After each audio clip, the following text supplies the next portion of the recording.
Bonsoir. Le Premier ministre Patrick Achi est de retour au pays après un séjour médical en France. De quoi souffrirait-il? Quel est son état de santé actuel?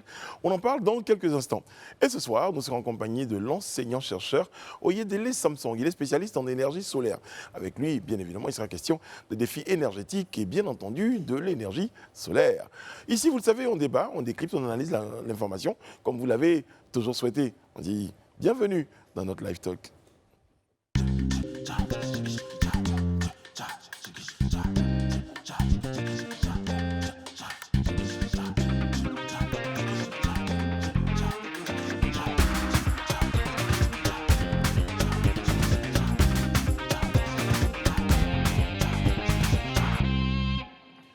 Oyez, oyez, c'est une nouvelle semaine que nous entamons, une semaine que nous souhaitons les plus agréables, une semaine de paix, une semaine de santé, parce qu'on parlera de santé au cours de cette émission, une semaine d'énergie. J'ai choisi les mots aussi quand même. Alors, je souhaite beaucoup d'énergie également, parce que c'est un mot qui est important. On en a besoin. Madame Bleu, bonjour, comment allez-vous? Je vais très bien, et toi-même, Brice? Ça va très très bien, merci. Et Sophie Aïda, comment ça va? Très très bien. Bien le week-end? Oui. Vous connaissez toujours Papa Sam? Si, je suis allée, mais moi j'ai hâte d'être à ce week-end qui arrive pour le Lifestyle and Beauty Festival, parce que voilà quoi, c'est mon truc. C'est ça, c'est ce week-end. Hein. C'est ce week-end du 21 au 23. Il y aura tous les professionnels du monde de la mode, de la beauté, du bien-être, de tout ce qui est hygiène intime, everything. Tout. Du bien-être. Ouais, en fait, il y aura toutes les belles filles et tous les beaux mecs. Chacun son intérêt. Mais c'est le festival, c'est les jours de la beauté, c'est le festival du beau. Ah, le Parnassien. Du beau, du chic. Oui. Réana, bonsoir, comment allez-vous? Bonsoir Brice, ça va très bien. Très très bien. Alors aujourd'hui, pour notre petite info, vous avez décidé de nous faire visiter... Le nord de la Côte d'Ivoire. Comment ça s'appelle? À Bameledougou. Bameledougou. Oui, et je le dis très bien en plus. Elle prononce pas bien. $1000 qu'elle prononce pas bien. 3, 2, 1, Bameledougou. Bameledougou. Vas-y, redis. Bameledougou. Bameledougou. Ah, $1000. $1000, Brice. Merci. $1000. Il ne faut pas parier comme ça, Brice. Franchement. En tant que chrétien, j'aurais pas dû. Alors, on va parler d'un éléphant qui fait en ce moment ravage justement à Bameledougou. On va dire qu'il traumatise les populations qui le qualifient de fou parce qu'il fait ravage justement dans toutes les cultures. Il chasse même les animaux des élevages justement des éleveurs.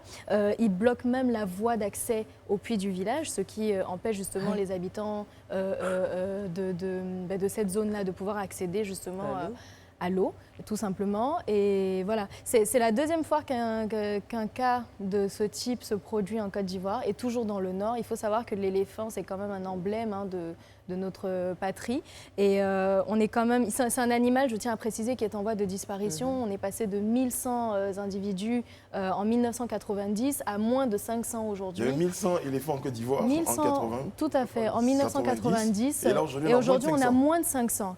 Donc c'est quand même une espèce qui est en train de disparaître. C'est le cas. Les raisons, il y a quoi? La déforestation? Alors il y a la déforestation, il y a le braconnage et tout ça. Donc c'est le cas de soulever justement l'interrogation sur tout ce qui est là, tout ce qui est fait justement pour limiter les dégâts autour de cet animal et même d'autres animaux. Exactement. Moi, je sais que là, on parle là, vous parlez d'espèces protégées. Donc, ce qu'il faut faire pour pouvoir continuer à protéger cette espèce. Mais également le cas d'espèces non protégées. Bon, là, on va voir la divagation des animaux en ville, des chiens enragés, des bœufs, en pleine circulation. Allez à Port-Bouët de temps en temps, vous allez voir un troupeau de bœufs. 3 minutes, vous attendez. Oui, c'est vrai. Mais je pense que la question aussi à se poser dans le cas de cet éléphant qui terrorise les populations. C'est le deuxième du genre. C'est le deuxième du genre. Il y avait Ahmed, je crois. Ahmed, l'éléphant. C'était l'année dernière. Oui, l'année dernière. Qui avait tellement séjourné justement dans cette zone-là qu'il s'était même allié d'amitié aux enfants du village. Et puis il avait bu, je crois, il avait consommé. La légende urbaine. La légende dit qu'Ahmed avait fini ivre. Mais je pense que la question à se poser, c'est de savoir quelle est l'implication du ministère des Eaux et Forêts dans ce genre de cas. Qu'est-ce que fait le ministère des Eaux et Forêts? Est-ce qu'ils sont alertés? Quelles sont les dispositions qu'ils vont prendre pour pouvoir, on va dire en gris, récupérer l'éléphant? Ils sont quand même réactifs. Et la mener dans réactifs parce que dans le cas d'Ahmed, justement, c'est justement eux qui avaient déployé leurs équipes pour enlever l'animal, le garder en toute sécurité et le ramener justement dans un espace qui lui convient. Donc ça sera certainement le cas. Ce sera certainement le cas et je pense que c'est à ça qu'on sert. Allez, juste pour terminer. Allez, merci beaucoup Rihanna. Je vais terminer, trouver un petit prénom pour lui. Oui, c'est vrai qu'il n'a pas de prénom. Oui, on va le baptiser Serge. Allez, le lève, Mathieu, c'est Mathieu. Pas mal ça. On s'en Très souviendra. honoré, merci beaucoup. Très honoré. Allez, on parle du retour du Premier ministre. On dira plutôt bonne nouvelle. Notre Oui. Premier ministre Patrick Achi est de retour après un séjour en France, un séjour médical en France. C'est vrai que lorsqu'il est parti, son départ pour la France a suscité beaucoup de commentaires, des rumeurs les plus folles, aux théories complotistes. Il y a eu beaucoup de choses. Il y a eu beaucoup de choses. Et justement, aujourd'hui, il est de retour. Il a dit en pleine santé, avec un seul objectif, se mettre au travail pour la Côte d'Ivoire. On a quand même essayé de se poser la question, au-delà du fait que la bonne nouvelle soit le retour de notre Premier ministre, à qui d'ailleurs on souhaite un prompt rétablissement, il va bien. Donc en général, quand c'est comme ça qu'on dit... c'est le prompt rétablissement? Oui, c'est prompt rétablissement. Ouais, Prompt c'est prompt rétablissement rétablissement, et que tout se passe pour le mieux parce Voilà. qu'il l'a dit au travail, il revient au travail. Donc voilà, je pense qu'il se repose et il aura le temps de reprendre. Mais ce qui nous intéresse ce soir, c'est justement la période de son séjour médical. Donc, tout ce qu'il y a eu autour, tous les commentaires, toutes les rumeurs, toutes les fake news, tout ce qu'il y a eu, et ce grand silence-là aussi, je crois qu'il est important qu'on en Mais je parle. pense que ça découle du manque d'informations parce qu'en général, la nature a horreur du vide. Donc ça découle du manque d'informations qui a eu lieu en fait autour de son voyage.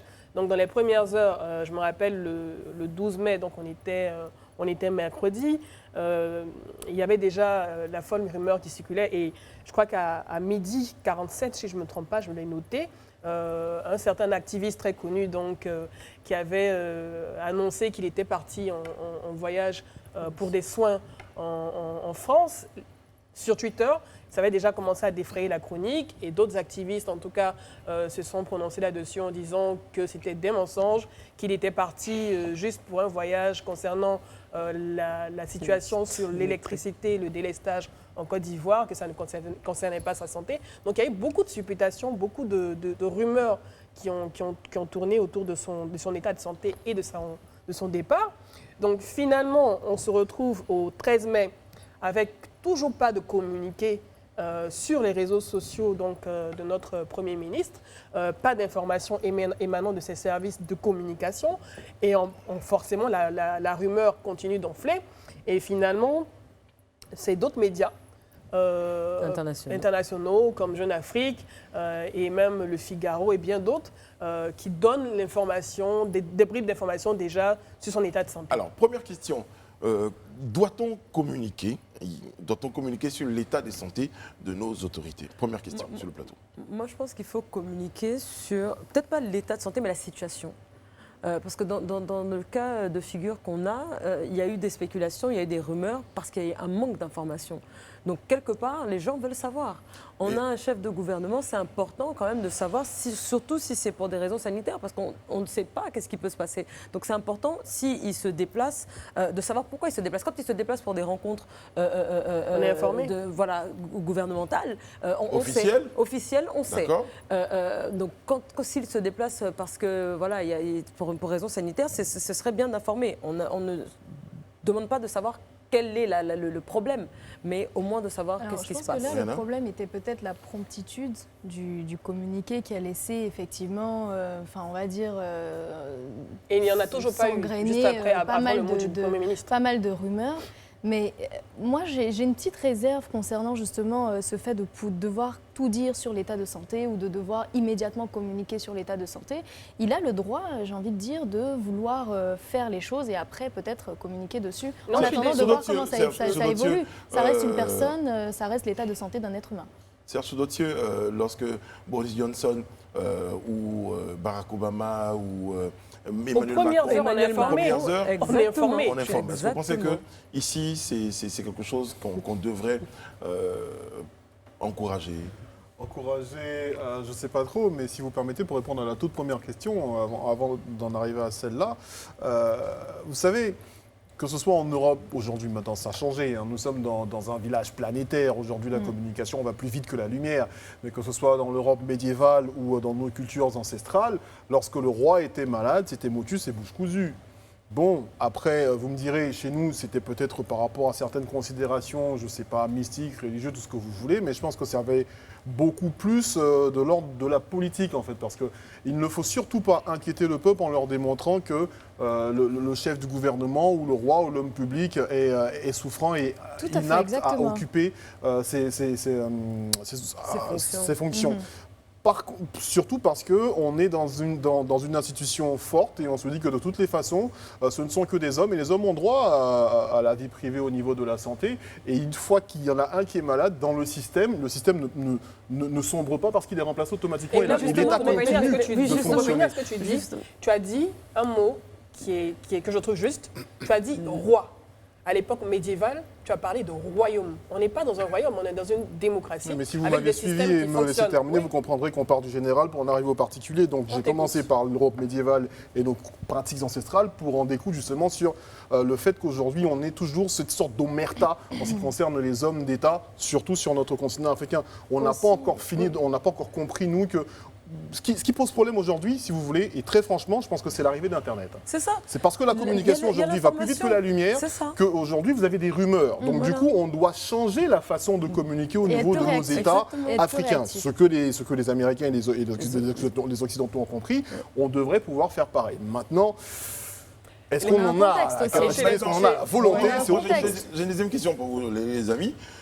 Justement, vous dites, on est tous presque d'accord sur ce plateau pour dire il faut communiquer. Donc il faut sortir de la culture du secret et être transparent. On est en Afrique aujourd'hui, on a un contexte qui est propre à l'Afrique, qui est justement de garder secret l'état de santé pour préserver les personnes. On a encore ça, qui, qu'on le veuille ou non, va rythmer nos modes de communication. Est-ce que vous ne trouvez pas qu'humainement, parce que là, quand on finit de parler des grands principes, mettez-vous à la place aujourd'hui de chacun d'entre vous, ou à la place de l'un de l'autre.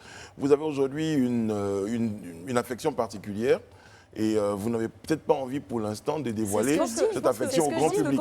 Quand on fait le choix d'être à ce type de rôle, on est un personnage public. On appartient, entre guillemets, quelque part au peuple. Et on a des comptes à rendre aux contribuables. Vous parlez également de communication. Moi, je suis chargé de communication de quelqu'un.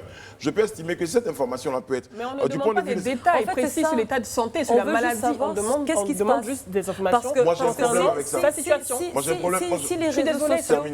Si sur les réseaux sociaux, ça n'avait pas, entre guillemets, fuité, qu'il était en déplacement, on n'aurait même pas su peut-être qu'il avait quitté le pays. Et si quelque chose se passait, c'est une bombe, en fait, qui tombe. Je pense que c'est donner du crédit à des avatars comme je vais citer Christiapi par exemple, parce qu'on laisse ce vide de communication et finalement ce qu'on ne voulait pas dire, ce qu'on ne voulait pas faire, ce qu'on ne voulait pas annoncer, on se retrouve obligé de l'annoncer en donnant des bribes d'informations. J'ai lu dans le Figaro par exemple le 13 mai qui disait que le Premier ministre donc était en France depuis 3 jours pour des soins médicaux et doit rentrer vendredi en Côte d'Ivoire.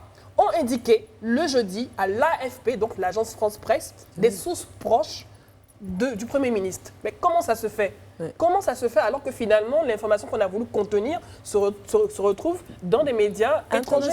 Communication maintenant. Alors justement, on parle de communication, mais c'est pour ça qu'on parle de communication. Il y a de l'information, il y a de la communication. Donc c'est juste un communiqué pour annoncer. C'est tout simplement un communiqué pour annoncer que je pars pour un voyage sanitaire. Je serai de retour le vendredi.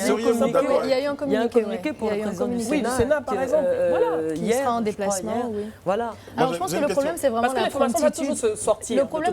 Le problème aujourd'hui, c'est vraiment la promptitude de l'information. Je ne sais pas pourquoi. Allez, terminer. J'allais dire que c'est justement la promptitude de l'information et la réactivité, on va dire, justement, des services de communication qui n'ont pas peut-être pris en compte justement la rapidité des réseaux sociaux aujourd'hui. Mais ça fait moi, je pense que ça a quand même... Ça fait des années quand même. Mais ça a quand même ses limites. Si vous permettez, ça a quand même ses limites parce qu'on a eu des cas récemment et peut-être qu'aujourd'hui, la volonté n'est pas forcément d'effrayer la population ou d'attirer le regard de la population sur la population est déjà informée. Un problème sanitaire ou de le faire dans les meilleures Moi, je veux dire carrément autre chose, peut-être pour faire mon Serge Kouachi et pour sortir un peu.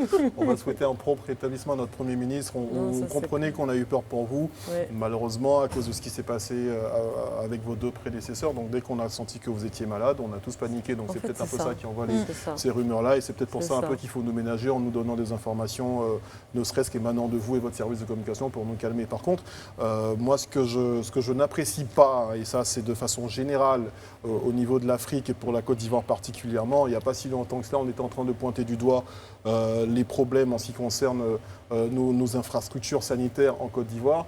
En Afrique, il faudrait à un moment qu'on arrête parce qu'aujourd'hui, c'est même les Français dans les médias et sur les réseaux sociaux qui se moquent des responsables et des politiques africains qui vont se soigner en Europe. C'est bien beau, d'autant plus qu'on sait que ça coûte super cher. Ce serait bien d'investir dans ce pays-là pour qu'on puisse voir, pourquoi pas, un Premier ministre, un président aller voir un professeur local ivoirien, aller se faire consulter, se soigner, quitte à ce qu'on se fasse évacuer dans des pays qui sont beaucoup plus développés sanitairement, mais qu'on commence les soins chez nous. Je suis tout à fait d'accord. J'ai envie de voir cette image-là. D'ailleurs, il y a eu un tweet qui a circulé toute la semaine dernière, le week-end, je ne sais pas si vous avez vu, qui dit la Côte d'Ivoire a 3 capitales, Abidjan la capitale économique, Yamoussoukro la capitale politique et Paris la capitale sanitaire. Donc ça rejoint en fait ton propos, Serge. Et moi, je pense qu'il y a un aspect de tourisme sanitaire qui existe aujourd'hui dans plusieurs pays. Pourquoi est-ce que la Côte d'Ivoire, qui est déjà un hub dans la sous-région, surtout dans les pays francophones, ne pourrait pas devenir cette capitale du tourisme sanitaire? Il faut qu'on se donne ce challenge-là. Mais ça l'a été à une époque. Il y a eu une époque où les Africains de la sous-région voyageaient pour venir se soigner ici.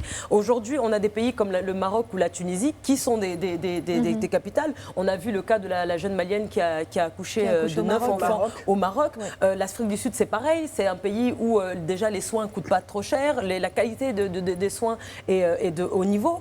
Donc on peut, je pense, le faire aussi en Côte d'Ivoire. Mais comme tu disais, on a besoin d'abord que nos dirigeants donnent l'exemple. L'une des difficultés, Sophie, je comprends bien, l'une des difficultés, on n'en parle pas souvent, d'aller se faire soigner à l'extérieur, c'est que pendant qu'on y est, on s'expose, on expose justement un certain nombre d'informations aux renseignements de ces pays-là. Parce qu'aujourd'hui, l'état de santé de nos ministres, de nos présidents sont détenus de son surveillance. Parce que ces médecins-là travaillent de temps en temps avec des services de renseignement et aujourd'hui, ils peuvent savoir aujourd'hui le secret médical n'est pas bien gardé. Et je prends un peu l'analogie des données personnelles. On parle souvent de souveraineté numérique en Côte d'Ivoire, donc d'héberger nos données dans des data centers locaux pour éviter que nos données soient à l'extérieur. C'est pareil pour l'état de santé, la prise en charge sanitaire de nos ministres, qu'ils puissent se soigner sur place avec des hôpitaux aussi bien équipés que les hôpitaux qu'on voit en Europe, qui sont des hôpitaux en grille de luxe. Ça permet d'économiser le billet d'avion, le kérosène et la nuit de la chambre, par exemple. Et le stationnement de l'avion. Et en parlant justement de ça, le Niger, en 2018, a pris la décision d'empêcher leurs ministres et leurs députés de voyager, se faire soigner à l'extérieur. On ne va pas leur empêcher ça. Non. J'aimerais bien que ça vienne de... Empêcher, excuse-moi, c'est peut-être le mot qui est... Ils ont décidé d'interdire leurs ministres et leurs députés. C'est mieux que c'est pire qu'empêcher. C'est le français, quoi. De se faire soigner à l'étranger, sauf pour absolue nécessité. Et justement, pourquoi? Parce que rien que le coût de l'évacuation, je vais y arriver, sanitaire de ces personnalités, en 2010, ça s'est levé à 800 millions de francs CFA. Donc en 2010 et en 2017, c'est monté à 15 millions d'euros. D'où la nécessité d'un investissement. 10 milliards de francs CFA. Et pour résumer, juste rapidement, je pense que ce serait intéressant également qu'on puisse entendre également le ministre de la Communication, parce qu'on a un nouveau ministre de la Communication, qui puisse, quand il y a ce genre d'informations, diffuser également ce genre d'informations, parce que c'est aussi le porte-parole du gouvernement. Donc c'est important également que la transparence et la communication soient de mise pour éviter de donner du grain à moudre à des avatars ou la prochaine fois qu'on me dirait rapidement, je saurai à quoi je m'en tiens. Quand vous dites rapidement, je saurai. J'avais dit non parce qu'il y en avait deux, mais bon, on va recevoir qu'un ce soir. C'est M. Odélé Samson. Il nous a rejoint sur le plateau du Live Talk. Il est enseignant-chercheur et spécialiste en énergie solaire. Bonsoir, M. Odélé, comment allez-vous? Ça va très bien. C'est avec beaucoup de plaisir qu'on vous accueille sur notre plateau. Alors justement, avant de poser la première question, on va regarder l'avis des Ivoiriens à propos de l'énergie. On va même l'écouter aussi, l'avis des Ivoiriens à propos de l'énergie renouvelable ou des énergies renouvelables. Qu'est-ce qu'ils en pensent maintenant? L'énergie renouvelable, c'est tout ce qui rentre en ligne de compte dans l'utilisation de nos différents appareils électroménagers. Donc c'est quelque chose qu'on peut renouveler, c'est-à-dire que c'est quelque chose qu'on peut recharger en fait. C'est-à-dire qu'on a un appareil qui peut emmagasiner l'énergie Et puis, une fois que l'appareil chargé a été utilisé, on peut toujours renouveler en rechargeant cet appareil. On peut parler de là d'énergie renouvelable. Pour moi, l'énergie renouvelable, c'est toute forme d'énergie qu'on peut utiliser sans polluer l'environnement. Exemple, l'énergie solaire. Avec les panneaux solaires, on capte l'énergie du soleil qu'on transforme en énergie électrique, ou les éoliennes, l'énergie que le vent produit qui est transformée en courant électrique. Ce qui concerne les énergies renouvelables, ce sont des sources d'abord naturelles, qu'on peut considérer des sources qui se renouvellent seules, et puis inépuisables. Je peux prendre un exemple sur les panneaux solaires. L'énergie renouvelable, selon moi, c'est de l'énergie qu'on peut réutiliser. Pas d'exemple en tant que tel, mais je pense plus au gaz. Le gaz butane qu'on utilise à la maison. Peut-être le charbon de bois aussi. Les énergies renouvelables, c'est un procédé pour renouveler les énergies qui ont été épuisées. Par exemple, quand on prend, je dirais, le panneau solaire. Le panneau solaire, c'est un instrument qui permet de renouveler les énergies au travers du soleil, en fait. Les énergies renouvelables, ce sont des énergies qu'on peut renouveler. Ce sont les énergies comme les panneaux solaires, les éoliennes. Elles sont un peu opposées aux énergies fossiles, comme le pétrole. Ça veut dire qu'à un moment donné, on aura le pétrole qui n'est pas infini en fait. Il n'y aura plus de sources de pétrole. Donc on passe aux énergies renouvelables, telles que le soleil, parce qu'on estime que le soleil va produire de manière infinie de l'énergie. Le vent aussi, pareil. Les énergies renouvelables seront plus chères parce qu'elles sont plus difficiles à mettre en place. Du coup, si tu veux dire à un taximètre, conduis une voiture électrique, sachant que le courant sera un peu plus cher, mais il ne va pas vouloir parce que son niveau de vie ne lui permet à peine de vivre convenablement. Pourquoi est-ce qu'il va abandonner un peu le confort qu'il a avec l'essence et passer à l'énergie renouvelable? Donc peut-être il y a un travail aussi d'éducation en amont qu'il faudra faire, en plus de faire relever le niveau de vie moyen de la population. C'est sûr que ce soit M. Edélé Samson aura beaucoup de réponses à donner à beaucoup de questions. Là, par exemple, qu'est-ce que l'énergie renouvelable? Et disait l'auditeur ou le téléspectateur, est-ce que c'est cher? Pourquoi c'est cher et comment c'est cher? Déjà, pour nos téléspectateurs, parce qu'on a eu beaucoup d'avis, beaucoup de réactions, beaucoup de réponses. En tant qu'expert aujourd'hui, comment on pourrait définir de façon pédagogique l'énergie ou les énergies renouvelables pour nos téléspectateurs? Merci beaucoup. Je pense que les Ivoiriens, selon ce qu'on a entendu, connaissent plus ou moins un peu l'énergie renouvelable. L'énergie renouvelable, c'est l'énergie qu'on peut avoir de manière quotidienne renouvelée. Dans le mot renouvelable, dans le mot énergie renouvelable, vous avez le mot renouvelable. C'est-à-dire que on prend, comme on me dit d'expliquer ça de manière pédagogique, je prends par exemple l'énergie solaire photovoltaïque, c'est une énergie renouvelable. Tous les jours, vous avez les ensoleillements. Donc tous les jours, vous avez cette énergie qui est là, qui est disponible de manière permanente. À la différence, comme l'un des téléspectateurs l'a dit, de l'énergie fossile, où vous consommez cette énergie et puis elle disparaît. Mais l'autre, à chaque moment, elle est renouvelée. D'accord. Voilà, et vous donnez un exemple, tout à l'heure on parlait de l'énergie solaire. Oui. Il y a aussi différents types d'énergie. Oui, il y a différents types d'énergie renouvelable. Vous avez l'énergie solaire photovoltaïque, et vous avez l'énergie biomasse, vous avez aussi l'énergie éolienne, et vous avez aussi l'énergie marémotrice aussi. Et vous avez aussi l'énergie thermique aussi. Tout cela qui sont aussi renouvelables aussi à partir du soleil aussi. Très bien. Et quelles sont les potentialités de la Côte d'Ivoire concernant les énergies renouvelables? Bien. Alors, je suis très content que vous m'ayez invité sur ce plateau parce qu'on a un énorme potentiel. Je voudrais prendre seulement les chiffres. La superficie de la Côte d'Ivoire est de 322 462 km². Ça, c'est la superficie de la Côte d'Ivoire. Et j'ai ici les données de la SODEXAM, les données que j'ai eues de la SODEMSAM cette année, parce que j'interviens aussi dans le cadre d'un projet de renforcement des capacités en énergie solaire photovoltaïque. Et l'installation de la ville d'Abidjan, pour l'année 2019, ça c'est les chiffres officiels, ça se chiffre à 2254 heures d'ensoleillement. Ça veut dire que le soleil est présent sur la ville d'Abidjan. Voilà. Et avec ça, quand vous prenez notre production énergétique totale, c'est-à-dire vous prenez le fossile avec les énergies hydrauliques, nous avons un tour de 2300 MW comme production énergétique. Alors, vous prenez l'Allemagne.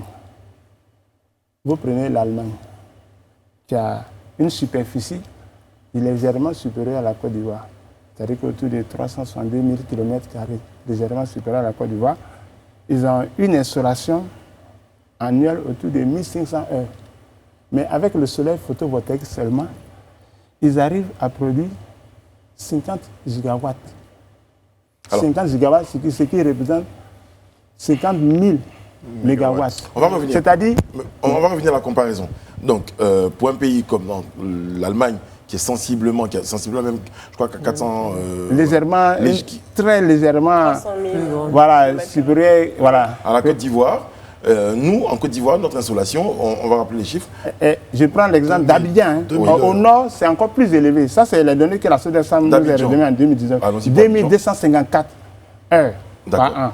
Et en comparaison à l'Allemagne, par exemple, qui a autour de 1050. Très bien. Donc pour tout le pays. Le double. Pour tout le pays. Pour tout le pays. Oui, pour tout le pays. Ce qu'on a à Abidjan ici, en moyenne, eux, ils l'ont pour tout le pays. Oui, à peu près pour tout le pays. Très bien. Et maintenant, en termes de transformation? En termes de conversion énergétique, ils ont tout de 50 gigawatts, c'est-à-dire que tout de 50 000. Et nous, on en a combien? On a 2200 mégawatts, tout compris. C'est-à-dire que 2 gigawatts, tout compris. C'est-à-dire que toute notre production énergétique, c'est-à-dire, je vais parler du fossile avec l'hydraulique, tout. Avec c'est dans les 2200 d'ailleurs qu'il y a l'excédent qui est revendu aux autres pays, l'excédent des 200 mégawatts. Oui, c'est toute notre production énergétique là, qui est là. Donc, en termes de potentiel, on a quand même un énorme potentiel. C'est-à-dire qu'il y a beaucoup de choses encore à faire. On peut énormément développer cette filière qui va énormément résoudre assez de problèmes. Quand même. Énormément, oui, je pense. Mais justement... Mais moi, j'ai envie de dire, avant Sophie, quand on finit de faire cette comparaison, il y a une seule question. Pourquoi? Qu'est-ce qui pose problème? Pourquoi ce n'est pas développé? Pourquoi on n'a pas de panneaux solaires chez nous? Pourquoi on produit moins que les Allemands? C'est quoi qui fait? C'est qu'on n'a pas le matériel? Pourquoi? Monsieur Idéli. Bon, j'interviens ici en tant que technicien. Donc, je ne peux répondre qu'au niveau technique. Est-ce que vous avez parlé du potentiel naturel? Oui, Ce potentiel naturel a besoin d'être transformé.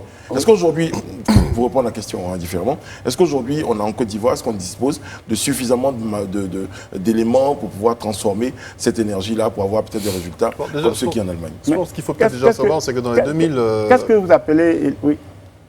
Dans les 2000 mégawatts, on a, enfin de ce qui est dit de façon officielle, on a 75% de thermique, d'énergie thermique, et 25% voilà.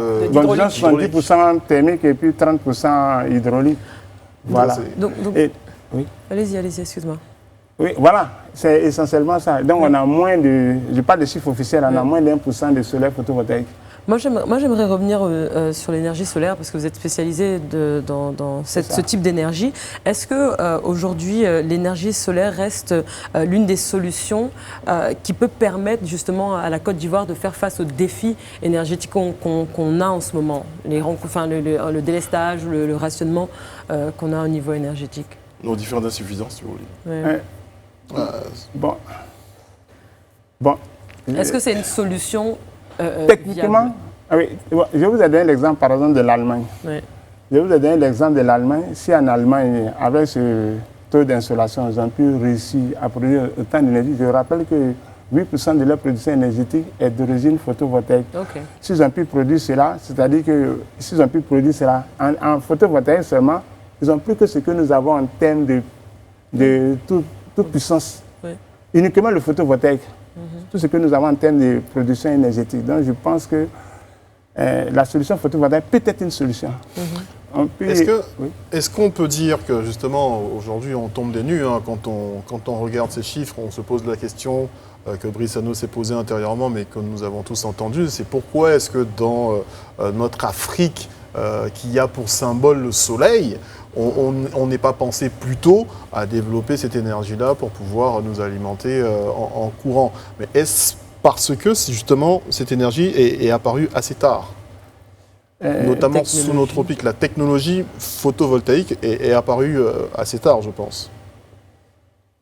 Bon, je pense que quand même le gouvernement a entrepris quand même des efforts. Actuellement, il y a des efforts qui sont entrepris à ma disposition. En venant sur ce plateau, j'ai recueilli quand même quelques informations de la part d'ici de Côte d'Ivoire Énergie. Bon, ça, je ne suis pas autorisé à le dire, mais ça, comme c'est public, le gouvernement a quand même entrepris des efforts pour essayer de développer l'énergie solaire photovoltaïque. Mais Je pense que même au niveau résidentiel, au niveau des habitations, quand même, il faut encourager aussi les Ivoiriens à les utiliser. Peut-être aussi il y a un problème aussi de manque d'information. Parce que beaucoup d'Ivoiriens ont des informations erronées sur le système photovoltaïque. Quand on rencontre certaines personnes, ils se disent que d'abord c'est cher, ils se disent que est-ce que c'est faisable, est-ce que c'est viable. Peut-être que c'est un problème d'abord d'information. Et justement, parlant d'information, est-ce que vous pouvez nous informer? Vous êtes spécialiste, justement, vous êtes spécialiste, vous êtes expert. Nous, aujourd'hui, la première question, enfin, je vais revenir à la question, c'était le pourquoi. C'est en général, on a du cacao, mais on n'a pas les usines pour pouvoir le transformer en chocolat. Donc, ça peut expliquer le fait aussi qu'on a du soleil. Est-ce qu'on a le matériel pour pouvoir transformer ce soleil en énergie des gens en Côte d'Ivoire? Oui. Très bien. Alors, pour pouvoir utiliser l'énergie solaire photovoltaïque, je rappelle que l'énergie solaire photovoltaïque, c'est une conversion de l'énergie lumineuse en électricité, une simple conversion. Et pour pouvoir utiliser cette conversion, on utilise des matériaux qu'on appelle les cellules photovoltaïques, essentiellement du silicium. Donc, le silicium convertit cette énergie lumineuse en courant continu, et après on utilise des onduleurs qui nous permettent d'avoir l'électricité alternative. Donc, en Côte d'Ivoire, nous disposons des panneaux, nous avons des onduleurs, nous avons tous les accessoires pour pouvoir faire une installation. La preuve en est, c'est que déjà en Côte d'Ivoire, il y a beaucoup d'installations, beaucoup de maisons déjà qui fonctionnent à l'énergie solaire photovoltaïque. Très bien. Mais pas totalement. C'est-à-dire? Ces maisons-là, ces ménages ne fonctionnent pas de façon autonome et totale en énergie solaire. Ah si, il y a certaines maisons, par exemple, qui fonctionnent à 100% à l'énergie solaire photovoltaïque. Moi j'en ai installé. Sans compteur? Sans compteur CIE? Disons, le compteur CIE en cas de nécessité, mais pour le moment, il fonctionne à l'énergie solaire photovoltaïque. Très bien. Aujourd'hui, l'Ivoirien se dit, bon, c'est chaud de l'autre côté, nous, on veut basculer, on veut se tourner vers l'énergie solaire. Comment on fait? Vers qui on se tourne? Est-ce qu'il y a des conditions particulières aujourd'hui? Est-ce que ça coûte cher? Qu'est-ce qu'on peut répondre aux Ivoiriens? Bien, alors, ma première réponse, c'est d'abord d'encourager les Ivoiriens à utiliser l'énergie solaire photovoltaïque. La première raison, c'est d'abord d'être écologique. Vous voyez, aujourd'hui, on ne peut plus utiliser les énergies fossiles parce que ça produit du CO2 avec les effets gaz d'effet. Aujourd'hui, vous voyez, dans le monde entier, tout le monde se mobilise pour l'environnement. Nous devons donner comme héritage à nos enfants un monde meilleur. Et pour donner un monde meilleur à nos enfants, parce que nous aussi, nous avons hérité de nos parents un monde meilleur. Et nous avons le devoir de leur donner un monde meilleur. Et donc, pour leur donner un monde meilleur, nous devons donc préserver l'environnement.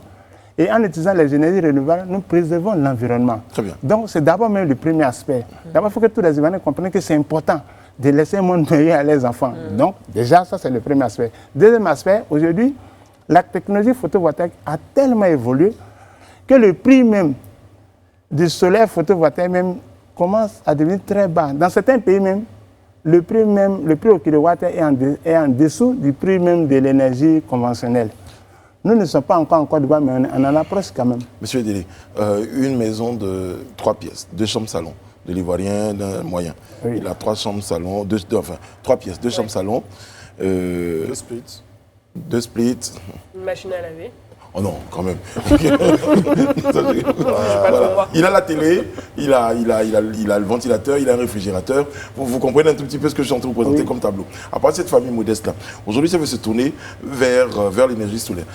La question qui s'est posée, c'est est-ce que leur maison, comme on veut dire, peut être extrêmement indépendante d'une autre énergie que celle de l'énergie solaire? Ou même leur appartement, parce qu'il y a des personnes qui sont en appartement, est-ce que c'est possible? Oui. Avec l'exemple qu'on vous a donné, par exemple. Oui. Je vais vous expliquer tout à l'heure que c'est possible. C'est-à-dire que vous pouvez faire une installation photovoltaïque totalement autonome. Ouais. Ce qu'on appelle chez nous dans notre jargon off-grid, c'est-à-dire que totalement même du réseau. Et là, vous pouvez aller à 30 kW crête, 50 kW crête. Là, quand vous me dites 2 chambres salon, apparemment, quand je regarde, même un 6 kW crête, un système de 6 kW crête est capable quand même de pouvoir alimenter ce système, à mon avis. Il coûte combien? Bien. Alors, je vais, puisqu'on a essayé de faire des installations bientôt, 6 kW crête, ça va tourner autour de, disons, 7 millions par là. 7 millions. Ah, quand même. 7 millions. Non, quand vous avez dit 7, je m'attends à 7. Non, mais il faut voir le ratio sur le temps. Voilà, le ratio sur le temps. Je n'ai pas encore terminé. En fait, l'IREN, qui est l'Institut de recherche en énergie nouvelle, dont je suis chercheur associé, a organisé un séminaire international en 2018 sur sur le développement des énergies solaires photovoltaïques. Et il y a une étude qui a montré que si on installe des systèmes photovoltaïques au-delà de 10 kW crête, vous avez un TR, c'est-à-dire un temps de retour sur investissement qui est autour de 7 ans. C'est-à-dire que si vous prenez votre facture d'électricité durant 7 ans, vous prenez cet argent, ça peut vous permettre d'installer un système photovoltaïque. Et donc, si vous installez ce système photovoltaïque, ça veut dire qu'après, la durée de vie des panneaux photovoltaïques, c'est autour de 25 ans par là. C'est-à-dire que ça partir de 25 ans, vous avez un rendement qui baisse. Aujourd'hui, même les onduleurs, vous avez les onduleurs même qui ont des garanties qui sont de là même de 10 ans. Donc, vous voyez que si vous installez votre système, après 7 ans, c'est fini. Là, vous ne payez plus de facture. Vous rattrapez tous les sous que vous avez mis au départ. Donc, vous voyez que c'est intéressant. Bon. Oui. J'ai bien compris, hein, c'est intéressant. C'est vrai que tout le monde n'a pas 7 millions du coup. Mais ça c'est modulable. Là, vous avez dit que vous voulez tout installer. Oui. Mais là, c'est modulable. On n'est pas obligé. Par exemple, je donne l'exemple d'un foyer à Mapori qui a commencé progressivement. C'est-à-dire qu'il a commencé, il a fait une petite installation de 3 kW crête d'abord. Il a commencé, sa facture d'électricité a diminué et puis après il a agrandi. Voilà, c'est modulable. Là, oui. Pour terminer, excusez-nous, on a beaucoup de questions en même temps. J'avais juste, je suis désolée, une question pour les personnes qui sont en appartement. Parce que là, on parle d'une villa. Aujourd'hui, en appartement... Non, on n'a pas parlé de villa spécifiquement. Non, il a parlé d'une villa tout à l'heure. Bon, est-ce que c'est possible pour quelqu'un qui est en appartement d'installer cette solution? Et enfin, je veux dire, est-ce qu'il faut voir avec la copropriété? Est-ce qu'il faut voir avec la CIE? Enfin, comment ça se passe? Est-ce qu'on peut juste installer, aller acheter puis installer? Non. Évidemment. Là, il y a un arrêté ministériel qui a été pris, peut-être si vous me permettez, je peux lire l'arrêté ici. Non, mais dites-nous juste. Oui, bon, justement, l'arrêté stipule que pour certaines productions, il faut une autorisation. Okay. Bien, alors, et puis en Côte d'Ivoire, pour le moment, c'est l'autoproduction qui est acceptée. Okay. La vente d'électricité est interdite, ça vous le savez, puisque c'est la concession de la compagnie ivoirienne d'électricité. Donc, si vous l'installez chez vous, comment vous allez faire? Est-ce que vous allez vendre? Bon, je ne sais pas comment ça s'est passé. C'est ça le problème. Mais sinon, si c'est votre appartement, si c'est pour, on le met sur le toit et puis on l'installe directement chez vous, ça ne pose pas de problème. Tant que c'est une autoconsommation. Très bien. En tout cas, on comprendra aujourd'hui que les Ivoiriens ont la possibilité, sinon c'est même encouragé que les Ivoiriens aujourd'hui se tournent vers les énergies renouvelables, en l'occurrence l'énergie solaire. Exactement. Monsieur Edele, merci d'avoir été en notre compagnie. Oui, beaucoup de questions à vous poser. On aura certainement d'autres occasions de vous retrouver sur ce plateau. Est-ce qu'il y a un contact oui. On aura l'occasion de toute façon, on aura l'occasion de donner ces informations à nos téléspectateurs. Mais encore une fois, merci d'avoir été en notre compagnie. Je vous en prie. Merci infiniment. Très chers membres de l'AS Team, qu'on retrouve demain sur ce même plateau-là. On sera ensemble pour un autre rendez-vous du Live Talk. Juste après nous, eh bien, vous avez rendez-vous avec la sympathique équipe de la foire des deals. Jean-Paul Adomont. Super bon deal. Bah oui, Jean-Paul Adomont, Esther Guya et Antonella Gantos pour un moment fan. D'ici là, prenez soin de vous et des autres. Que Dieu veille sur vous, que Dieu veille sur la Côte d'Ivoire. À demain.